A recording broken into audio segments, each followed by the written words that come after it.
일주일 된 것 같은데요.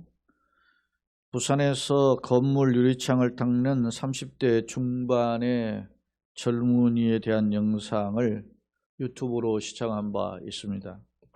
이 친구는 월 700만 원 정도 받았던 직장을 포기하고 건물 유리창을 닦고 있었는데요. 물론 이 수입이 더 낫다 그래요.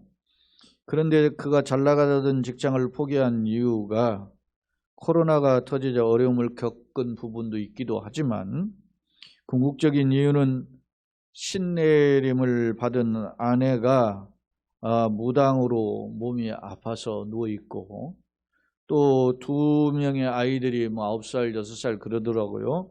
이 아이들 케어하지 못하는 상황이 있기 때문에 자신이 데리고 이제 유치원에 등교도 시키고 그렇게 하는 상황이었기 때문에 어떤 특정 직장에 매여 있기보다는 자기 사업이 있어야 되었어요. 그래서 가정을 돌보고 아이를 돌보고 아내까지 간병을 해야 하는 형편 때문에 새로운 직업을 선택한 것이 건물 유리창을 닦는 직업이었다 하는 내용을 제가 영상으로 시청한 바가 있었습니다. 그런데 한 일주일이 지나고 제가 또 제 영상에 들어가 보니까 많은 또 댓글이, 격려의 댓글이 달렸었더라고요. 사랑하는 여러분, 아픈 아내와 2딸을 돌보는 남편과 아빠로서 또 최선을 다하는 이 젊은 친구가 한편으로는 대견해 보였습니다. 하지만 한편으로는 아내의 신내림으로 인해서 몸이 아픈 현상과 이로 인해서 펼쳐진 가정 형편을 자신의 삶으로 받아들이는 그 젊은이가 또 때로는 안쓰러워 보였어요. 그 친구의 말을 들어보면은 아내 집안이 대대로 무당이었는데 그걸 모르고 이제 결혼을 한 거예요. 그러니까 대대로 무당이었다라면 아내 외가 쪽에 이제 무당이었으면 그 대를 이어서 자기도 무당이 됐고 보니까 아이들도 딸들이던데 그렇게 물림을 받을 수도 있잖아요.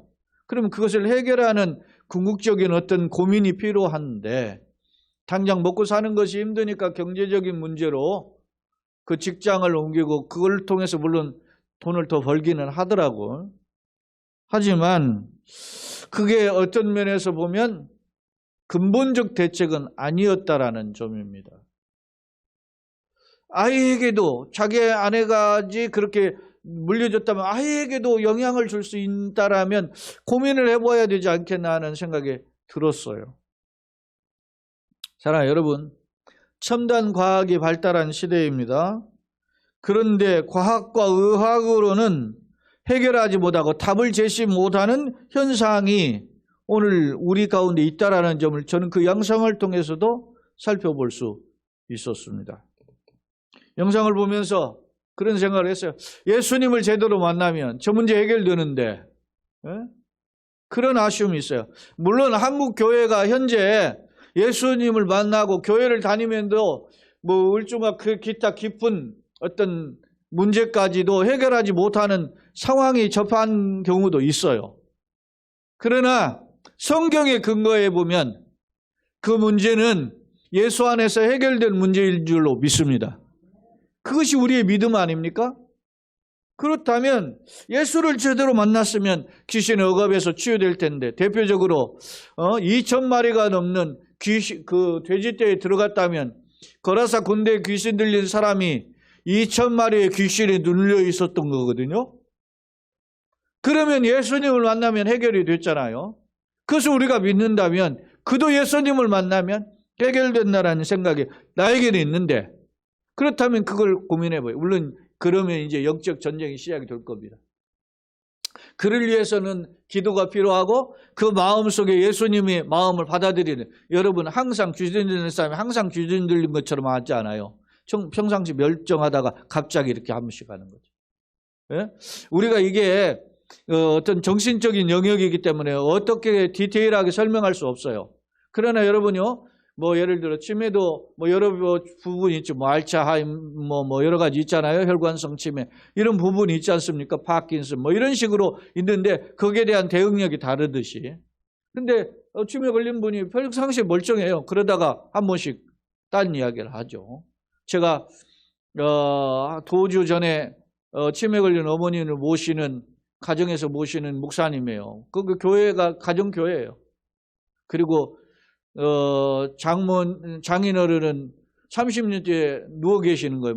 말씀도 하고 다 이렇게 종류가 있는데 움직이지를 못해요. 그러니까 장모님이 그걸 하신다고 다 케어를 하신다 하더라고. 그러니까 두 가정을 놓고 이분이 하는 거예요. 장인 장모님은 찾아가가지고 예배를 드리고, 그리고 자기 어머니는 이제 계신 분이 가정에서 모시고. 너 얼마나 귀하다, 제가. 예? 귀하다. 목사님 참 귀한 거 사역하시는 거야. 대단한 거야. 그래서 제가 그냥 우리가 사과 한 박스나 이렇게 사서 이렇게 선물해 드렸는데 귀한 거예요, 그게. 예? 아무나 못하는 거예요, 그게. 근데 우리는 많은 사람이 모이고 화려하고 박수받고 이런 것에 익숙해 있잖아요. 그렇지 못하면 실패하고 자신은 부족하고 자기는 아무것도 아니라고 하는 그런 자괴감이 있단 말입니다. 우리 그러한 마음들이 오늘 말씀을 통해서 다시 한번 위로받고 상처가 치료되고 회복되고 힘을 얻는 귀한 자리가 되기를 예수님의 이름으로 축원합니다. 아멘.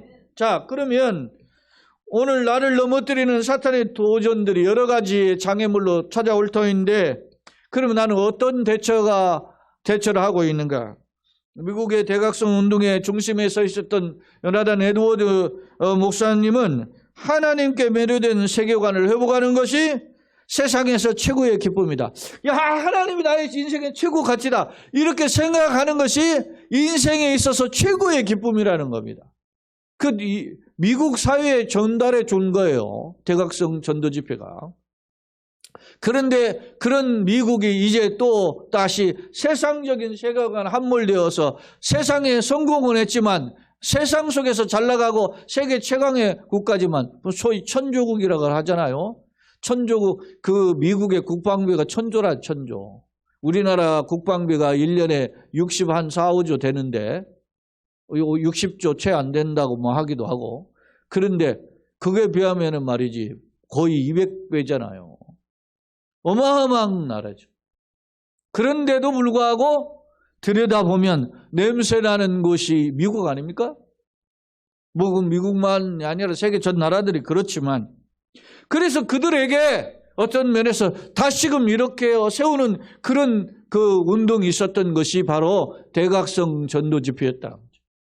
그때 유명한 사람들이 다 미국 사회를 주도했었어요. 자, 인간은 왜 그렇습니까? 하나님의 형상으로 지음을 받은 존재인데 하나님의 형상을 잃어버렸기 때문에 하나님께 매료된 하나님의 형상이 회복된 인간으로 세워주는 것이 그에게 인생의 최고의 가치요 기쁨이라는 것이죠. 그렇기 때문에 인생의 참된 행복은 눈에 보이는 것이나 환경의 어떤 좋아지고 나아지는 변화가 아니라 하나님과의 친밀한 관계를 회복하는 것이고, 그 하나님과의 관계가 회복된 인생이 진짜 최고의 축복된 인생이다, 이렇게 정리해 볼 수 있다는 것입니다.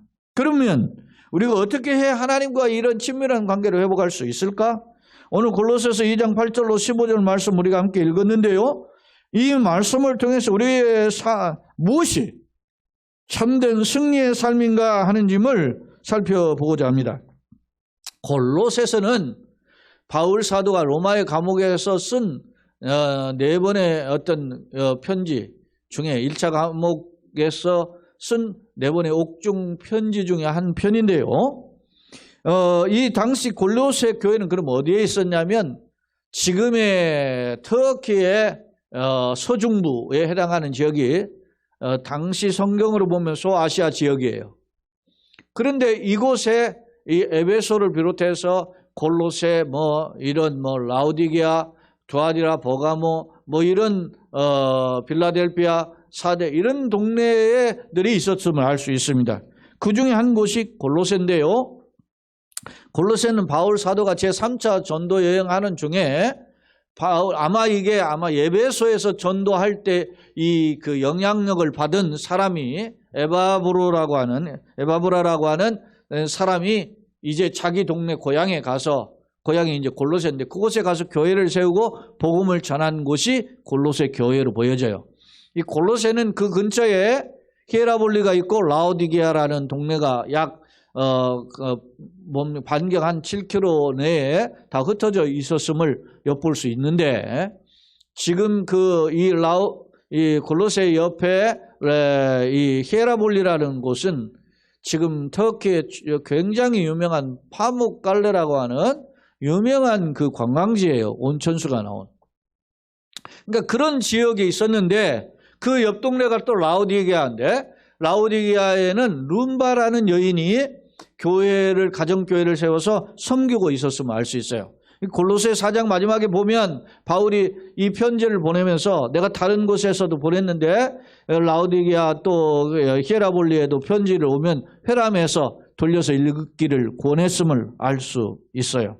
자, 주목할 점은 바울이 이렇게 제3차 전도여행에 에베소에 3년 머물면서 복음을 전할 때 이제 골로새 교회도 세워진 것으로 보이는데, 바울이 지금 로마의 감옥에서 편지를 쓸 때는 지금 3차 전도여행을 마치고 지금 고린도와 이런 빌립보나 이런 도시를 거쳐서 다시 예루살렘에 와서 복음을 전하다가 그곳에서 잡히고, 그래서 2년간 이 주중의 연안에 가이사랴 감옥에 갇혀 있다가 로마로 이제 배로 압송되죠. 압송돼서 로마에서 한 2, 3년 지금 감옥에 있는 중에 조금의 자유가 있어서 사람을 만나고 편지를 쓸 수 있는 시간이 있었단 말입니다. 그때 쓴 편지예요.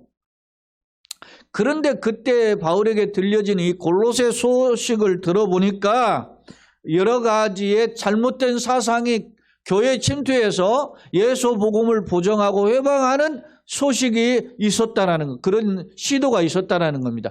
그런 소식을 바울이 듣고 편지를 쓰게 된 겁니다. 골로새 교회에. 자, 2장 8절을 같이 한번 읽어보겠습니다. 누가 철학과 헛된 속임수로 너희를 사로잡을까 주의하라. 이것은 사람의 전통과 세상의 초등학문을 따라하며 그리스도를 따름이 아니니라. 그렇게 표현하고 있어요. 자, 누가 철학과 헛된 속임수. 철학이나 헛된 속임수, 세상 학문과 세상적인 그 어떤 논리입니다. 이걸 가지고 너희를 사로잡을까? 너희 마음을 사로잡는.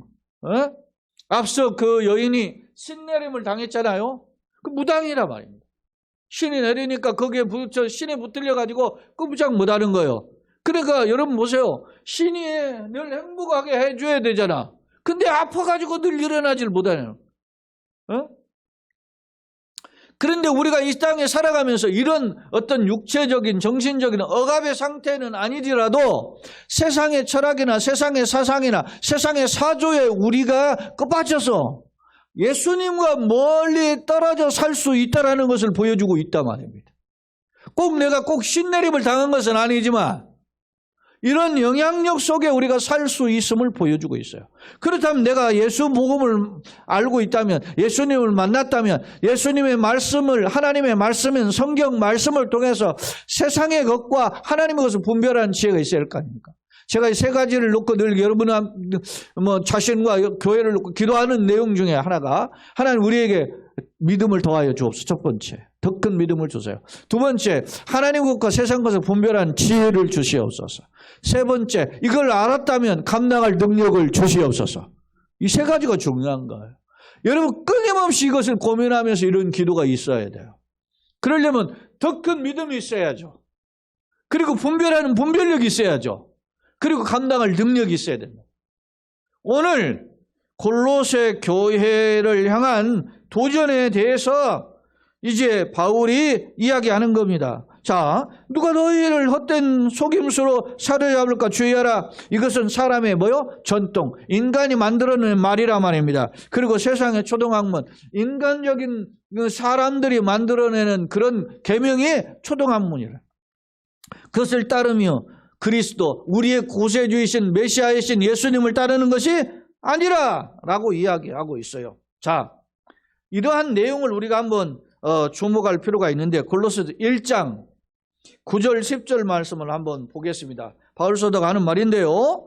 자, 이로써 우리도 듣던 날부터 너희를 위하여 기도하기를 그치지 아니하고 구하노니. 지금 바울이 골로새 교회를 놓고 기도한다는 겁니다. 계속 놓고 기도했어요. 무슨 기도를 했느냐? 한번 봅시다. 같이 읽어보죠. 시작. 너희로 하여금 모든 신령한 지혜와 총명이 하나님의 뜻을 아는 것으로 채우게 하시고, 그러니까 하나님의 뜻, 하나님의 진리, 하나님의 복음을 아는 것으로 채워지기를 원한다. 할렐루야. 사랑하는 여러분, 복음을 모르고 무턱대고 믿을 수가 없는 거예요. 하나님의 진리를 아는 것으로 자라고 성숙하는 자가 되기를 예수님의 이름으로 축원합니다. 또 10절을 같이 읽어봅시다. 주께 합당하게 행하여 범사에 기쁘시게 하고 모든 선한 일을 열매 맺는게 하시며 하나님을 아는 것에 어떻게 자라게 하시고. 할렐루야. 여러분, 태어나면 새로운 피조물이 되죠. 어린아이가 생명을 얻었으면 사람입니다. 그러나 그 아이가 자기 스스로를 컨트롤 못해요. 성장해야 된단 말입니다. 자라야 된단 말입니다. 성인으로 자라야 된단 말입니다. 교회 다니는 거 중요합니다. 예수 믿는 거 중요합니다. 그러나 그가 예수 믿으면 성숙해야 되는 줄로 믿습니다. 그것을 위해서 바울이 지금 골로새 교회를 통해 소식을 듣는 날로 기도하기 시작했다는 겁니다. 무슨 기도? 그들이 하나님의 장성한 지혜로 총명해서 알게 하시고 하나님 아는 것을 살아기를 원합니다 라고 기도했음을, 성숙하기를 위해서 기도했음을 알 수 있습니다. 오늘 제목을 저는 골로새서 2장 8절로 15절에서 참된 승리자로 살라라고 하는 이 말씀의 제목을 정해봤는데, 그러면 그 비결이 뭘까요? 자, 오늘 앞서 1장 9절을 보았잖아요. 1장 9절을 다시 한번 읽어봅시다. 너희로 하여금 모든 신령한 지혜와 총명에 하나님을 아는 것으로 어떻게 해요? 채우게 하시고. 하나님을 아는 것으로 채워져야 우리가 내가 누구인지, 예수님은 누구인지, 그리고 하나님의 백성의 삶은 무엇인지를 알게 되는 줄로 믿습니다. 알아야만 연장을 하잖아요. 그러니까 주님의 넓고 깊고 오묘한 세계의 말씀으로 자라야 되는 줄로 믿습니다. 그래서 바울은 이런 기도를 하고 있었던 거예요. 동시에 오늘 다시 본문으로 와서 왜 예수님을 알아야 될까요?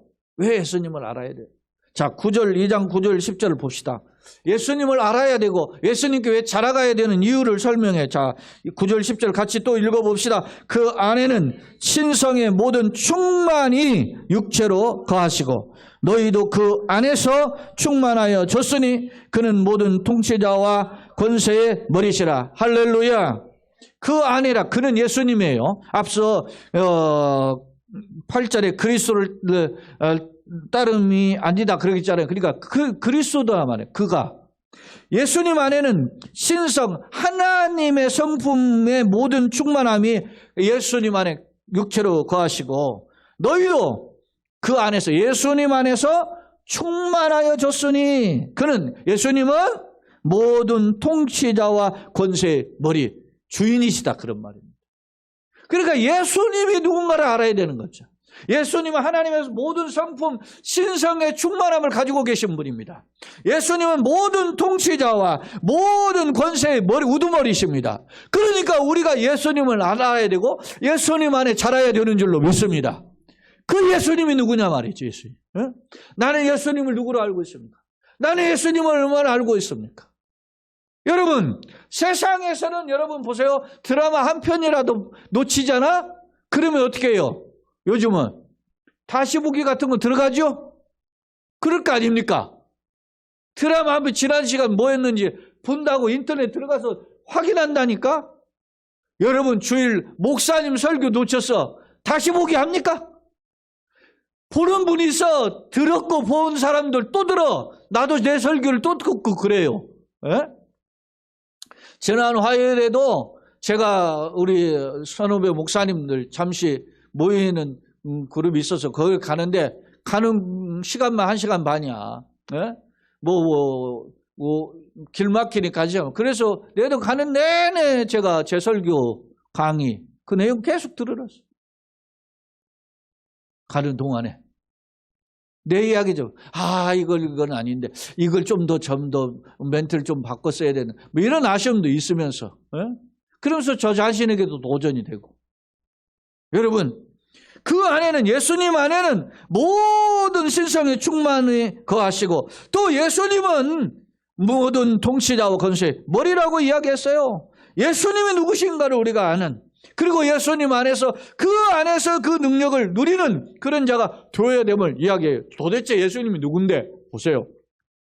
골로새서 1장 15, 16절, 이것은 예수님의 신성, 예수님의 하나님이 되시는 성경적 표현들이 몇 개가 있는데 그 중에 대표적인 말씀이에요. 자, 골로새 1장 15절, 16절 같이 또 읽어봅시다. 그는 보이지 아니하는 하나님의 형상이, 그가 누구요? 예수님이죠. 예수님 보이지 않는 하나님의 뭐라고? 형상이시요. 또 모든 피조물보다 먼저 나신 이시니 만물이 그에게서 창조되되, 만물이 예수님으로부터 창조됐단 말입니다. 창조되되 하늘과 땅에서 보이는 것들과 보이지 않는 것, 다시 영적인 세계만, 천사들도 그를 가르쳐줘. 혹은 왕권들이나 주권들이나 통치자들이나 권세자들이나 만물이 다 누구? 그로 예수님으로 말미암고 누구를 위해서? 예수님을 위하여 창조되었고. 할렐루야. 예수님 누구예요? 하나님의 형상이에요. 그런데 모든 만물이 예수님으로 말미암아 예수님의 손에 의해서 창조되었고 예수님의 영광을 위해 창조되었다. 할렐루야. 이게 골로새 1장 15, 16절. 아주 귀한 말씀이에요. 이게 예수가 누군데? 예수를 모르니까 교회 오면 졸린 거예요. 예수를 모르니까 세상에 살아가도 교회는 다닌다고 하는 말을 자신 있게 못하는 거예요. 예수를 모르니까 세상적인 방법을 동원하더라도 예수에 대해서 관심이 없어요. 응? 여러분 집에서나 교회에서는 밥 먹을 때 기도하지. 그런데 여러분 식당에 가서 여러분 혼자 먹거나 아니면 친구들과 어울려서 밥 먹는데 어떻게 해요? 눈감 땡감으로 그냥 하지? 왜 그래? 예수에 대한 자신이 없으니까. 예수님이 나에게 강력한 힘이 되는 확신이 없으니까. 에? 여러분, 예수가 여러분의 전부가 되고 예수가 여러분을 이끌어가는 힘이 될 때 여러분이 진정한 파워풀한 하나님의 백성이 되는 줄로 믿습니다. 참된 승리자가 되라! 라고 하는 제목의 주인공이 될 수 있다는 거예요. 예수가 누굽니까? 예수가 누군지 오늘 이 말씀을 다시 확인해 보아야 되는 거예요. 예수를 모르니까 빌빌빌빌 거리는 거예요. 예수가 나의 힘이요. 예수가 나의 전부입니다. 예수가 나의 소망입니다. 예수님이 누구신가를 알아야 될 거 아닙니까? 그런데 당시 철학은, 당시 세계상의 속임수는 예수님이 인간이 만들어낸 그런 인간이 만드는 신에 불과 예수님은 하나님이 아니고 인간이야. 이런 생각들이 골로새 교회에 침투하니까 흔들리기 시작했단 말이에요. 그럴 때 바울이 지금 자기는 감옥에 있어요. 여러분 흔들리려면 누가 흔들려야 돼? 지금 감옥에 있는 사람이 흔들려야지. 근데 그 감옥에 있는 바울의 편지를 써서 절대 흔들리지 마라. 예수 안에서 자라가라. 예수 안에서 자라가길 내가 기도한다. 그렇게 이야기하고 있던 거죠.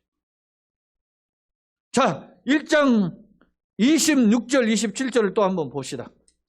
1장 26절 27절 다 같이 시작. 이 비밀은 만세와 만대로부터 감추어진 것인데, 이 비밀은 예수가 하나님이시다. 예수가 구세주라는 게 이 비밀이에요.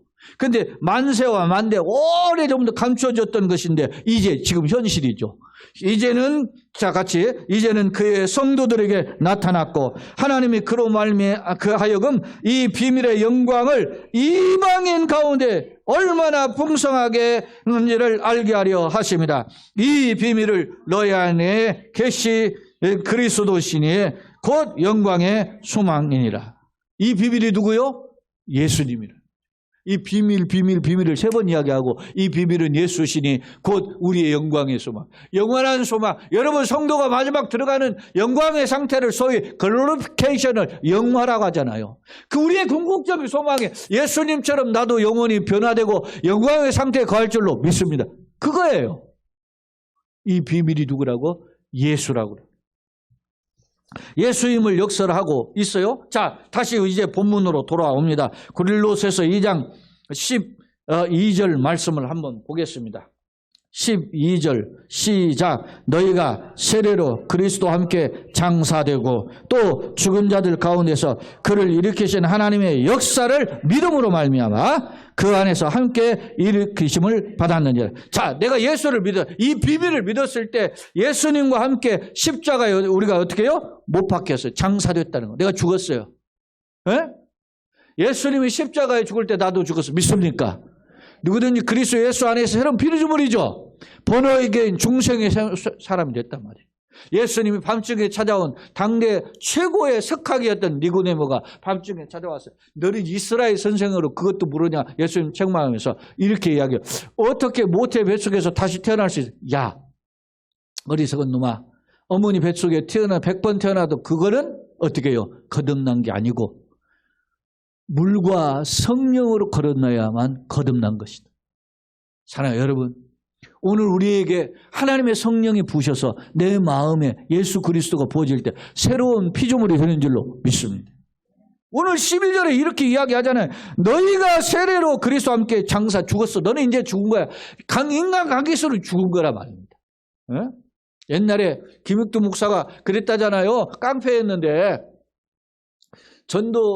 선교사가 전도지를 주니까 딱 예수 믿으세요 하니까 전도지 받아가지고 코로 팽 풀고 대본 던졌다잖아. 네? 하나님의 말씀이 담긴 그 종이를 복음 말씀을 코 풀면 어떻게 합니까? 혼날 거예요. 뭐 이렇게 했는데 아니나 다를까 막 자기가 막 몸에 이제 뭐 열병이 생겨 두드러기가 나고 뭐 이런 게 된 거예요. 이게 뭐 고쟁이가 말이야 나한테 그렇게 하고 난 뒤에 이 김익두 깡패가 변화된 거예요. 그리고 나서 다 돌렸다잖아요. 부고장을. 김익두 죽었다 그러니까 아이고 그놈의 새끼 잘 죽었네 하고서나 죽은 놈 어떻게 갑자기 죽었대 하고서나 다 한번 그래도 마지막 가는 길이니까 걸어가 봤더니 김익두가 다 살아있더라. 그런데 저 옛날 깡패 김익두 죽었습니다. 그리고 변화됐다는 거죠. 그리고 그분이 전도자가 됐네. 그래서 김익두 목사님이 된 거예요. 이야기가 생각났는데 여러분 예수를 믿고 내가 십자가 함께 어떻게 해요? 못 박혔고요. 예수님과 함께 어떻게 다시 일으키신 부활했다는 거예요. 다시 살게 되었어. 새로운 그게 세례예요. 세례는 나는 과거는 죽고 이제 새 생명을 살겠습니다. 할렐루야.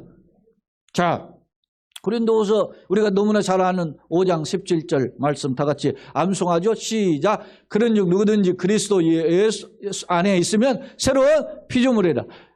이전 것은 지나갔으니 보라 새 것이 되었도다. 할렐루야. 나는 새로운 피조물이 되는 거야. 자, 오늘 그럼 계속해서 그럼 이제 어떻게 살아야 되느냐? 내가 예수 안에 함께 죽고 예수 안에 부활했는데 그럼 우리가 어떻게 살아야죠? 13절로 15절을 함께 읽고 말씀을 정리해 보겠습니다. 시작. 또 범죄와 육체의 무할례로 죽었던 너희를 하나님 그와 함께 살리시고 우리의 모든 죄를 사하시고 우리를 거스르고 불리하게 하는 법조문으로 쓴 증서를 지우시고 제하여 버리사 십자가에 못 박으시고 통치자들과 권세들을 무력하여 드러내어 구경거리로 삼으시고 십자가로 그들을 이기셨느니라. 자 보세요. 이게 긴 것 같지만 정리해 보세요. 우리의 범죄와 육체와 무할례로 죽었던 너희를 우리 과거의 모습들이요. 그를 하나님이 그와 함께 그는 누구요? 예수님이죠. 예수님과 함께 우리를 살리셨어요. 부활케 하셨어요. 할렐루야. 새 생명을 주셨다. 그리고 우리의 모든 이제는 죄를 어떻게 했어요? 사하시고 이제 우리를 거스르고 분리하는 법조문 그게 율법입니다. 율법의 증서를 어떻게 해요? 지우시고 제하여 없애버렸어요. 이제는 우리가 율법대로 사는 게 아니라 말입니다. 아주 지워버리고 이제 십자가 어떻게 해요? 다 그걸 못 박아버리고 그리고 나서 이제 통치자들과 권세자들 어떻게 해요? 무력화하여 드러내요. 구경거리로 삼으시고 저것들이 아무리 설친다 하더라도 뭐 바이든이 뭐 시진핑이 푸틴이 아무리 김정은이 설쳐도 소용없어요. 아무리 설쳐도 뭐 소용없어요. 다 하나님이 하셔야 되는 거예요. 오늘날 우리가 보자요. 지도자 하나 막 이렇게 뭐 하니까 막 좌충우등 막 천방지축 하나 뽑아놓으니까 막 걱정거리만 늘잖아요. 근데 우리가 그런 지도자가 아닌 멀리 계신 위에 계신 하나님을 바라보아야 되는 겁니다. 그 하나님이 나의 진정한 지도자인 줄로 믿습니다. 내 인생의 지도자인 줄로 믿습니다. 여러분요, 내가 부자 아버지 만나면 좀 백그라운드가 내가 든든해. 내가 잘 나가는 누군가를 만나면 든든하단 말입니다. 그러나 그것이 인생의 전부가 아니에요. 나의 진정한 백그라운드는 어떻게 해요? 하나님이셔요. 여러분요, 기도원이 어떤 사람입니까? 자, 미대한 사람들이 탈곡만 빼앗아가고 하니까 어떻게 해요? 타작만 탈곡을 못해요. 그래서 포도즙 틀에 숨어가지고 탈곡을 하는 그런 연약한 사람인데 하나님의 천사가 찾아와가지고 기도원한테 뭐라고 합니까? 큰 용사여라고 불러요. 기도원이 못마땅한 거예요. 에? 내가 왜 큰 용사냐 말입니다. 하나님 나 우리와 함께 하시면 왜 우리가 이렇게 개고생합니까? 이렇게 따져요. 그러니까 너가 이제 이름을 어떻게 해요? 여룻바알이라. 바알과 겨루어서 승리한 사람이 될 것이다. 이렇게 말씀합니다. 그렇게 하고 기도원이 전쟁터에 나가잖아요. 전쟁터에 나가는데 3만 명이나 동원해가지고 따라와요. 근데 하나님 돌려보내잖아요. 야, 힘들고 어려운 전쟁인데 돌아가려면 돌아가. 그러니까 돌아가요. 10,000명 남았어요. 10,000명도 너무 많다. 그렇게 하고 그 결과에 가서 물 먹는 것을 보니까 300명은 물을 먹었는데 어떻게 해요? 고개를 소박지 않고 핥으면서 적을 살펴보면서 야 300명만 줄여. 그래서 300명을 데리고 전쟁터에 나가서 승리케 했단 말이에요. 아니 3만 명이어야지. 하나님의 방법은 달라요. 사랑해요 여러분. 우리가 하나님을 믿는다면 하나님의 방법, 하나님의 승리의 비결을 살펴보기를 예수님의 이름으로 축원합니다. 그것이 우리에게 교훈입니다. 오늘 뭐 세상에 좋은 철학, 인간의 이야기, 제가 뭐 이야기를 할 수 있어. 철학자 이야기 할 수 있고. 그러나 그걸 들으려 온 게 아니라 말씀을 들으려 온 줄로 믿습니다. 하나님의 음성을 들으려 한 줄로 믿습니다. 하나님의 비결을 찾아보고 그 가운데 서기를 원하는 줄로 믿습니다. 그렇습니다. 자, 그러면 승리의 비결을 우리가 이기게 한다는 거죠. 그들을 이기게 하셨다는 십자가만 이기는 비결이에요. 자, 그러면 보세요. 어떻게 해야 되는가? 우리가 익전하는 바로 전구절이 7절인데 2장 7절을 한번 다 같이 한번 읽어봅시다. 시작. 그 안에 뿌리를 박으며 세움을 받아 교훈을 받은 대로 믿음에 굳게 서서 감사함을 넘치게 해야 한다. 넘치게 하라 그랬어요.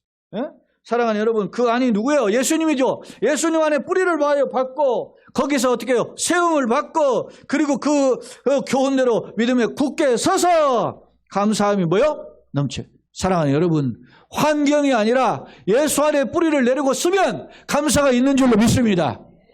이해가 되지 않고 어려운 일이 있어도 하나님 앞에 가고자 하는 겁니다. 주여, 내가 이 길을 한번 가는데 하나님, 내가 세상 말하고자 않고 하나님 가고자 하는데 하나님 나에게 그런 기쁨을 주시옵소서. 그런 그 열정이 우리 가운데 다시금 되살아나기를 예수님의 이름으로 축원합니다. 오늘 말씀을 정리해 봅시다. 여러분, 감사함이 넘치게 하라마. 뚝에서 물이 막 강물이 넘쳐 흐르듯 넘치는 자가 되어야 돼요. 어떻게 해야 예수님이 나와 함께 해요?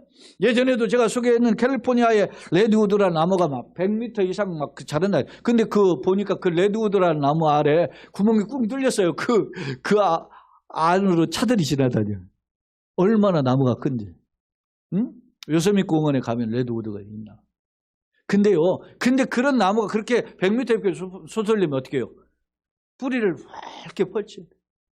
우리가 예수님께 뿌리를 깊이 내리지 않으면 승리할 수 없습니다. 세상의 속임수들이 얼마나 많습니까? 나를 미혹해 하는 것들이 얼마나 많습니까? 금문교도 이게 조셉 스트라우스라는 사람이 했는데 이 레드우드라는 나무에서 힌트를 얻어가지고 금문교를 만들었잖아요. 근데 이게 세계 토목 건축물의 7대 불가사의 중에 하나가 금문교래요. 골든 뭐니까 게이트 브릿지라고 하죠. 그런 이 금문교가. 근데 금문교를 저도 가서 봤는데 거기에 보면 이렇게 혈황판이 있는데 그게 보면 한 1m 두께가 넘죠. 그런 그 줄이 현수교 이렇게 줄이 있어요. 근데 그 줄 안에 그 27,572개의 작은 줄이 연합해서 엮여져 있어요. 그게. 우리가 보기에는 큰 두꺼운 줄 하나에 있는 것 같지만 27,000개가 넘는 줄들이 다 엮여서 연합해야 돼요. 여러분, 지푸라기가 약하자면 3개만 꼽으면 몇 돌도 들어요. 우리가 믿음 안에서 서면 여러분의 가정이, 여러분의 삶이 주님 안에서 주님과 함께 연합하고 가정이 믿는 성도가 연합하면 다시 일어설 줄로 믿습니다. 그런 소망을 갖기를, 이기는 자가 되기를 예수님의 이름으로 축원합니다. 아멘. 코튼 메더라고 하는 이분이 1700년 초에 미국의 뉴잉글랜드주가 있죠. 거기에서 사역한 목사인데 이 목사님이 자기 설교의 방향성을 이렇게 정했어요. 목사의 설교와 목적은 인간의 영혼에, 성도의 영혼이죠. 인간의 영혼에 하나님의 왕권과 통치를 회복시키는 것이다.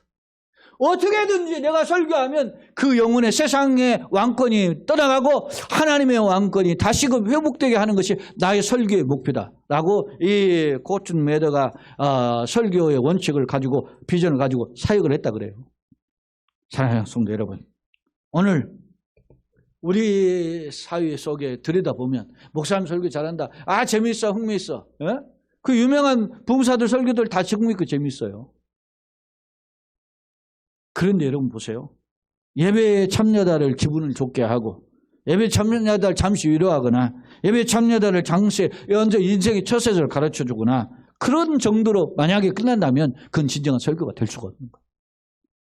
하나님의 왕권을 다시 한번 내 마음에 썩은 뿌리를 뽑아내고 하나님의 말씀을 심어서 다시 한번 하나님의 왕권이 나에게 회복되게 하여 주옵소서. 고민하고 결단하는 자리가 예배의 자리인 줄로 믿습니다. 오늘 이 시간이 그런 예배의 자리가 되기를 예수님의 이름으로 축원합니다. 지난 시간 어떻게 살아온 거 우리가 되돌릴 수 없잖아요.